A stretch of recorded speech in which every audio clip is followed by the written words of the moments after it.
Vamos ao giro de notícias. O ex-presidente Lula encerra hoje sua turnê na Europa, participando de um seminário sobre recuperação global pós-Covid-19 em Madrid, na Espanha. Lula falou por quase uma hora, um discurso pontuado pela questão da desigualdade social e fome no mundo. O ex-presidente também relembrou sua origem de imigrante nordestino. Porque se um pobre africano tiver comida, se tiver um pouquinho de emprego para ele trabalhar na sua propriedade, se tiver dinheiro para comprar leite para o seu filho, se tiver dinheiro para comprar pão para o seu filho, esse cara não vai atravessar o oceano nadando para vir para a Europa.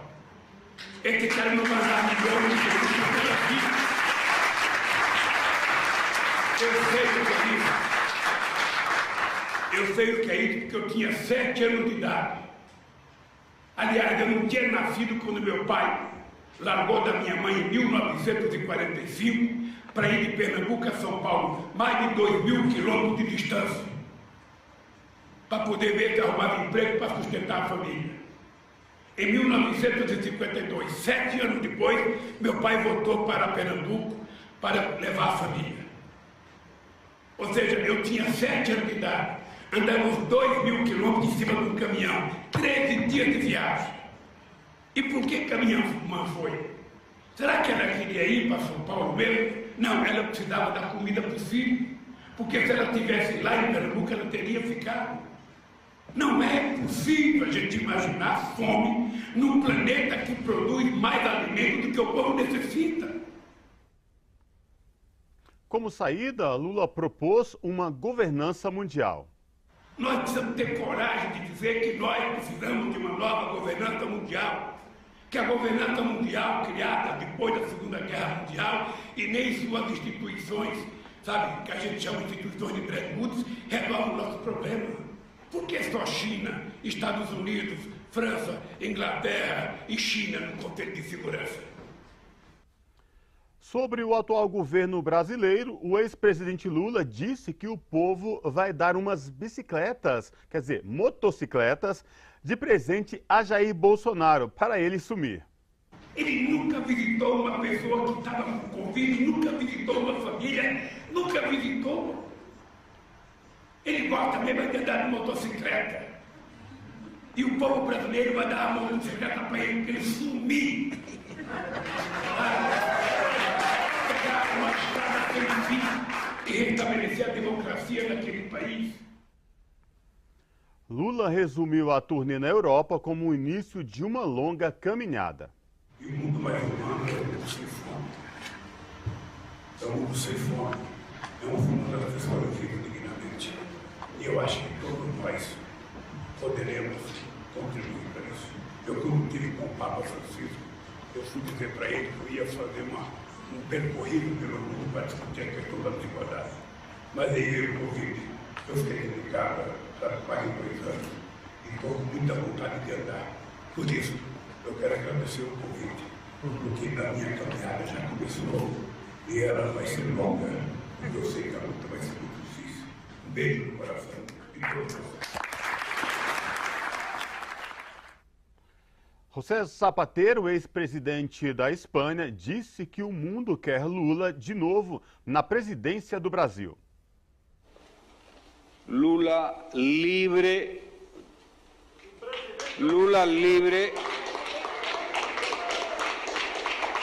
Lula libre en España, con los amigos, que somos muchos, que te queremos, que hemos creído en ti siempre, que hemos estado de tu lado y que estaremos de tu lado para que se produzca eso que necesita Iberoamérica y el mundo, que es Lula, presidente de Brasil nuevamente.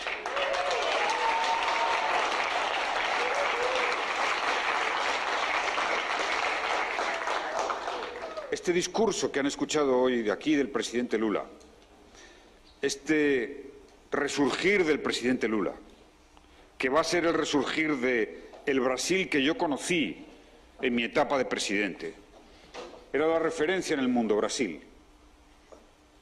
La referencia en el mundo. el presidente más querido, más respetado, el presidente Lula, ha sido el líder político que más ha luchado en favor de los pobres en los últimos 50 años en el mundo. Ese es el presidente Lula. Aquí hemos escuchado palabras anticipatorias, porque van a cambiar muchas cosas cuando el presidente Lula vuelva a la dirección de ese país que es Brasil. Bom, e para comentar essa turnê do ex-presidente Lula pela Europa, nós vamos direto agora com Miguel Stedley, editor do Ponto Newsletter do Brasil de Fato, que está aqui no Bom para Todo, todas as quintas-feiras. Boa tarde, Miguel. Prazer em falar contigo. Boa tarde, Cosmo. Boa tarde a todos e todas. Maravilha. Miguel, o que dizer desta ronda aí do presidente nesse giro pela Europa e terminando com um discurso muito impactante no parlamento, não, na Espanha agora, nesta quinta-feira. Uma gira pela Europa que vem sendo repercutida mundialmente, hein, Miguel? Impressionante os resultados dessa turnê europeia do Lula, né? Um jornalista que está cobrindo essa turnê comentou hoje que a impressão que ele tinha é que os líderes mundiais estavam só esperando terminar o mandato de Bolsonaro para voltar a conversar com o Brasil, né? A gente vê que tudo que o Brasil esteve afastado nas últimas semanas, a gente se lembra que o Bolsonaro teve uma passagem pífia pela reunião do G20, né? Nem sequer constou na foto, aquelas cenas que o jornalista Jamil Chad gravou do Bolsonaro isolado num canto, né? Ignorado pelos líderes mundiais, e quase 15 dias depois nós temos o Lula se encontrando com aqueles líderes que ignoraram o Bolsonaro anteriormente. Uma dessas visitas foi com o novo chanceler da Alemanha, né, que foi ignorado por Bolsonaro, né? Naquele vídeo em que ele conversa com o presidente da Turquia, ele dá as costas ao novo chanceler, que substitui agora a Angela Merkel, né? E outro encontro importante foi com Emmanuel Macron, né? Macron não havia se reunido diretamente assim, com um líder brasileiro, com esse porte de chefe de Estado. Aliás, um líder francês não tem reunido com um líder brasileiro desde 2014, se eu não me engano. Então é muito impressionante assim, o espaço que o Brasil deixou na geopolítica internacional e o respeito que o Lula tem, né, desses líderes mundiais, como a gente viu na fala do Zapatero, e essa expectativa de que as negociações com o Brasil ficam suspensas e que voltam a ser conversadas em caso de uma vitória com o Lula. É interessante a gente notar a agenda que o Lula teve também, Cosmo, porque, por exemplo, com o Emmanuel Macron, o tema foi questões ambientais, né? E aí nós vimos hoje essa participação na Espanha debatendo justamente o mundo pós-pandemia, que era o tema do G20, ou seja, temas que são de interesses globais e que o mundo inteiro não se interessa da opinião de Bolsonaro sobre esses temas. É muito marcante, né, essa viagem nesse sentido. É verdade. E, Miguel, e chama muita atenção porque todos estão querendo saber, né, o pensamento do ex-presidente Lula quanto a isso, e é um discurso que vem de encontro ao que deveria ser acompanhado com presidentes de países, não só de países, mas aqui do Brasil, por exemplo, e que a gente não vê esse discurso do atual presidente brasileiro, Jair Bolsonaro, né, e é cobrado por vários chefes de estados em todo o mundo, mas enfim, vai o presidente Lula, é recebido como estadista e aí mostra o quanto tem propostas para enfrentar esse mundo pós-pandêmico e essa questão climática que está tão em evidência.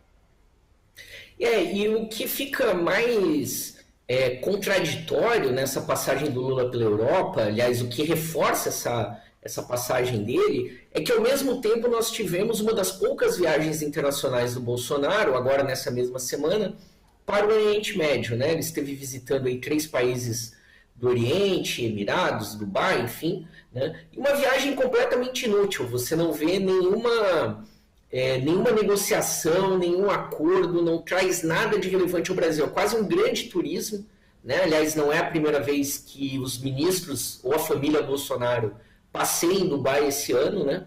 E uma viagem que não tem relevância nenhuma para a diplomacia brasileira. Você não viu nenhum grande negócio sendo fechado, nenhum interesse de grandes empresas. Ao contrário, o que ele fez lá no Oriente foi se manter no cercadinho, né? Falou que a Amazônia não está sendo queimada por causa da umidade, espalhou outras fake news, falou do acordo com o PL, mas não trouxe nada de relevante para a presença internacional no Brasil, né? Então o Brasil diminuiu muito o seu papel internacional nesses últimos anos, né?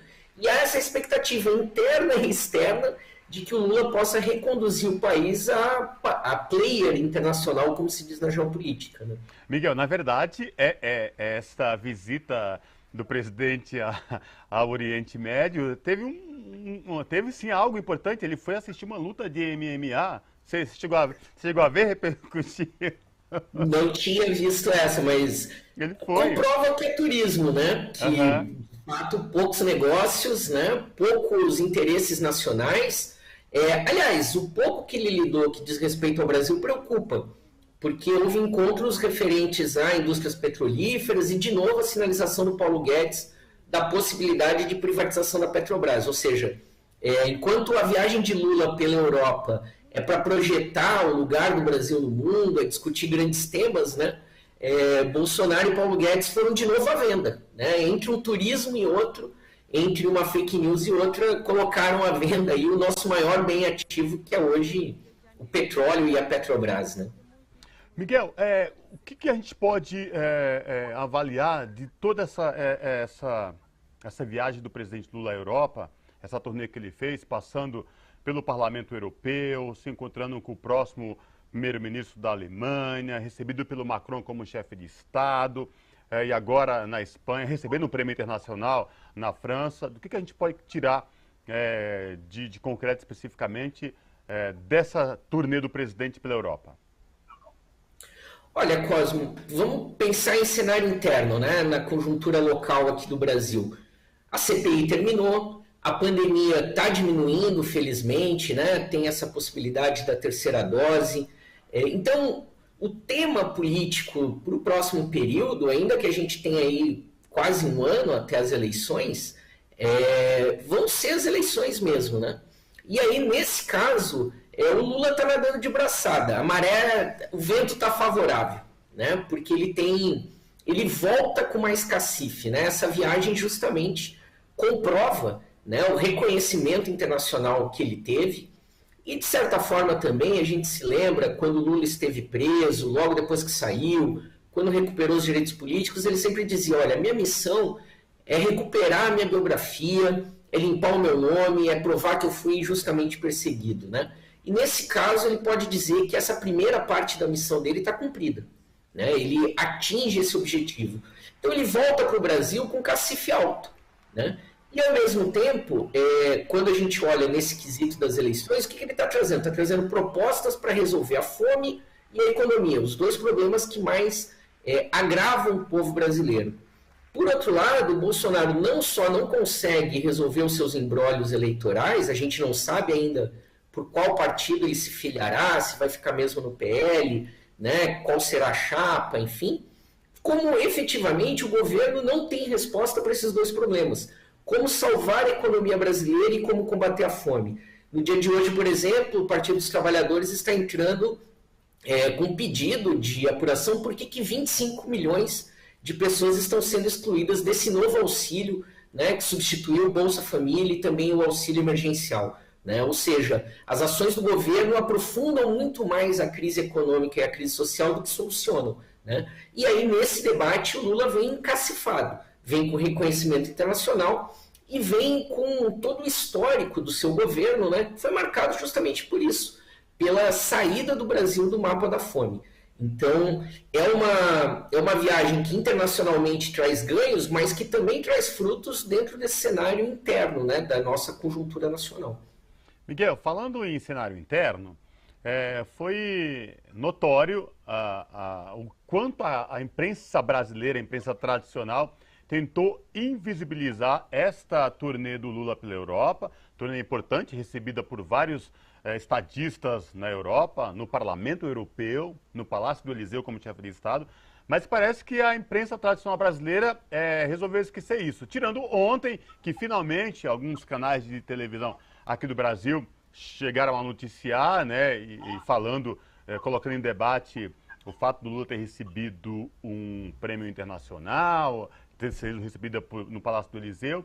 Enfim, por que ainda acontece isso? É medo? É de propósito? Como que a gente pode entender essa falta de cobertura da imprensa, da mídia tradicional brasileira a esta viagem do Lula à Europa? Miguel?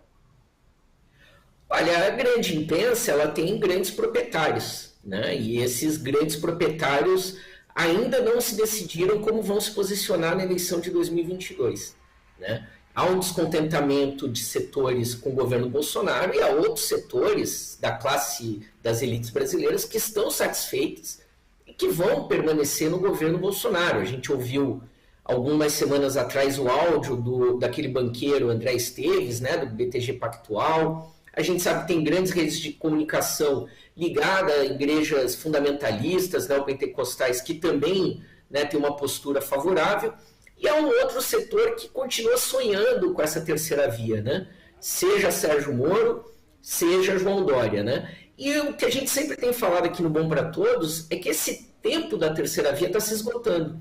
A gente viu que o Sérgio Moro assinou a sua filiação a semana passada, fez discurso de presidenciável, mas o burburinho, o ruído, não teve adesão da população. As pessoas não estão comentando sobre isso, né? Por mais que ele tenha ido nesses programas, cobraram dele qual é a sua posição sobre economia, já que ele só sabe falar sobre Lava Jato. Ele foi buscar um economista que contribuiu com a ditadura militar para ser o posto Ipiranga dele, né? Então é uma adesão que não adianta forçar, né? E ao mesmo tempo essa viagem do Lula acaba tendo uma força que fica sendo impossível fechar os olhos, né? Eu acho que esses veículos vão ter que se decidir muito rápido, porque semana que vem a gente tem finalmente as prévias do PSDB, e aí isso é outro sinal, né? O UOL e a Globo já haviam transmitido uma das prévias, ontem foi a CNN, mas também adesão zero, né? Não há uma preocupação da população. No fundo, o que as pesquisas têm indicado é que a população já sabe que a escolha em 2022 vai ser entre Bolsonaro e Lula. E os donos dos grandes veículos de comunicação também vão ter que fazer essa opção, se vão compactuar com o que serão esses 4 anos do governo Bolsonaro, ou se vão aceitar, né, um hipotético novo governo Lula. Para finalizar, Miguel, um resumão desta viagem e o que esperar daqui para frente na política por conta de tudo isso. O tabuleiro de xadrez está dado, está colocado, mas 2022 chega aí, a gente deve ter muitas mudanças pela frente. Mas, no ponto de vista, como você falou, meio que está dado Lula, Bolsonaro, é isso mesmo? Eu acho que sim. Agora nós vamos ter que ficar atentos aos palanques estaduais, né? As prévias do PSDB na próxima semana, elas não devem impactar a corrida presidencial em si. Provavelmente João Dória deve ser o candidato do PSDB, mas o partido sai absolutamente dividido mais uma vez, né, como já saiu em 2018 e em 2014, e inclusive deve sinalizar para a saída de muitos integrantes do PSDB, sejam deputados que preferem se aliar ao bolsonarismo, sejam de outras lideranças como Geraldo Alckmin, que provavelmente deve ir para o PSD. Essa saída, né, de jogadores, enfim, deve mudar um pouco o cenário das alianças. Então, caso João Dória concorra a presidente da República e Rodrigo Garcia concorra a governador em São Paulo, isso bloquearia, por exemplo, a aliança que o PL vinha construindo com o PSDB para o governo de São Paulo. E isso pode ter implicâncias na filiação ou não de Bolsonaro ao PL, né? Da mesma forma, como o nome do Alckmin vinha sendo sondado com uma possibilidade de vice ao Lula, o partido que ele escolher da sua saída do PSDB também implica nessa relação, né? Mas eu acredito que possivelmente Alckmin vá para o PSD e mantenha a estratégia do Kassab, do presidente do partido, de manter uma certa independência entre esses dois nomes para negociar com quem quer que vença, né? Mas agora é o cenário estadual que merece a nossa atenção, o nosso olhar, né, para ir colocando essas outras peças no tabuleiro para depois o jogo a ser jogado em 2022, não tem nada decidido, não está nada resolvido, ainda que o vento esteja soprando a favor do ex-presidente Lula.